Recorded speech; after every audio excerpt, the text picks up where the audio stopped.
Good noon டே 65. இன்றைக்கி லஞ்ச்லேருந்து start பண்ணலாம். இன்றைக்கி லஞ்சுக்கு வந்து பார்த்திங்கன்னா கேழ்வரகு அடை, அதுக்கப்புறம் அவரைக்காய் பொரியல் தான் சாப்பிட்டேன்.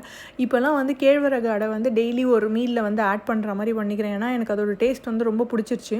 அது வந்து பார்த்திங்கன்னா கொஞ்சம் கிறிஸ்பியாக நல்லா பண்ணுறது எப்படின்றது வந்து எனக்கு வந்துருச்சு. அதனால் வந்து அதையே டெய்லி டயட்டில் வந்து ஆட் பண்ணிகிட்ருக்கேன். அண்ட் அது முடிச்சுட்டு வந்து ஜிம்முக்கு போயிட்டேன். ஜிம்மில் வந்து பார்த்திங்கன்னா இன்றைக்கி வந்து back and arm workout தான். ஸோ வழக்கம் போல் ஒர்க் அவுட்ஸ் எல்லாம் முடிச்சுட்டு பாக்ஸிங் காம்பினேஷன் வந்து ட்ரை பண்ணேன். இன்றைக்கும் வந்து ஒரு டெட்லி காம்போ தான் சூஸ் பண்ணி ப்ராக்டிஸ் பண்ணிகிட்டு இருந்தேன். இன்றைக்கி காம்போ எனக்கு பர்சனலாக ரொம்ப பிடிச்சிருந்துச்சி. அதுக்கப்புறமா வந்து பார்த்திங்கன்னா ஒர்க் அவுட்ஸ்லாம் முடிச்சுட்டு கிளைமேட் பார்க்கும்போது ரொம்ப சூப்பராக இருந்துச்சு. மழை வரும்னு நினச்சா நல்லா ஏமாற்றிட்டு போயிடுச்சு. அதுக்கப்புறம் வீட்டுக்கு வந்துட்டு ஏர்லி டின்னர் 6:30க்கெலாம் சாப்பிட்டேன். ஒரு 8 o'clock 9 போல் வந்து பார்த்திங்கன்னா ஒரு பூஸ்ட் ஒன்று குடிச்சிட்டு மேலே செடிங்களுக்கெலாம் தண்ணி ஊற்றுறதுக்கு போயிட்டேன்.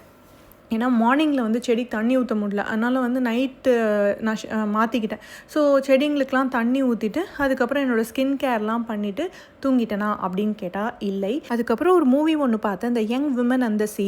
அதாவது 1926லலாம் அமெரிக்காலேயே வந்து swimming is not for women only for men அப்படின்ற கான்செப்ட் இருந்துச்சு.